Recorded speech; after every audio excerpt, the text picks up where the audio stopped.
अस्सलाम वालेकुम बेटा, hope you all are doing great. So आज की क्लास में we are going to talk about how to solve problems in physics. Basically होता क्या है कि बहुत सारे स्टूडेंट्स बड़ा स्ट्रगल करते हैं कि प्रॉब्लम किस तरह से सॉल्व करें। So there is a proven method जिसको हम यूज़ करके किसी भी फिज़िक्स की प्रॉब्लम को सॉल्व कर सकते हैं, और वो चाहे किसी भी लेवल की हो, either it is in class 9 या वो क्लास इंटर की हो। So the method start from the first thing, and which is understanding the problem.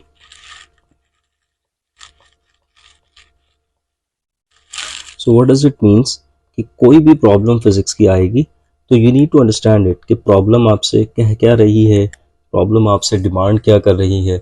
So you need to read it like one time, two times in order to understand the problem. Okay, अच्छा, अब understand करने के लिए sometimes क्या होता है, हम pictorially problem को डिफाइन करते हैं, लाइक हम डायग्राम बना सकते हैं टू अंडरस्टैंड द प्रॉब्लम। अच्छा, सारी प्रॉब्लम्स में हम डायग्राम नहीं बनाते हैं, some of the problems. So diagram, लेकिन अगर पॉसिबल हो तो डायग्राम बनाएं, अदरवाइज विदाउट डायग्राम या डायग्राम की डिमांड ना हो उस प्रॉब्लम में तो आप ना बनाएं।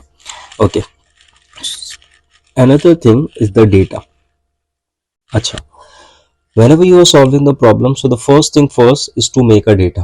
डेटा बनाने से आपको प्रॉब्लम की अंडरस्टैंडिंग और भी ज़्यादा बेहतर तरीके से हो जाती है। सो इट मीन्स दैट कि जब आपके पास कोई भी प्रॉब्लम आपने देखी और गोइंग टू सॉल्व इट, आपने पेन उठाना है और उसका डेटा बना लेना है। डेटा से मुराद जो जो चीज़ आपको गिवन है इन द प्रॉब्लम और जो जो चीज़ आपने फाइंड आउट करनी है। ओके, अच्छा, अब जब डेटा बनाते हैं तो एक चीज़ का हमने ध्यान रखना है, which is check the units. Sometimes क्या होता है, अगर प्रॉब्लम जो है वो हायर एंड की होती है तो उसके जो यूनिट्स है ना वो डिफरेंट होते हैं।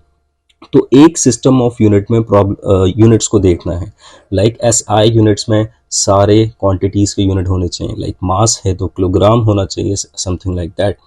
उसके बाद फॉर्मूला, कौन सा फॉर्मूला इस पर्टिकुलर प्रॉब्लम में यूज होगा। अच्छा, अब ये कैसे फाइंड आउट किया जाए, तो इसका बड़ा आसान सा हल है कि एक चैप्टर जब हम फिजिक्स का पढ़ते हैं तो उसमें हार्डली 8 या 10 फॉर्मूला होते हैं।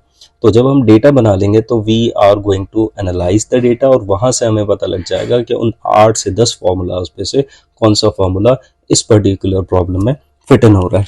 अच्छा, अगर आप यहाँ तक पहुंच गए, so now it's a piece of cake.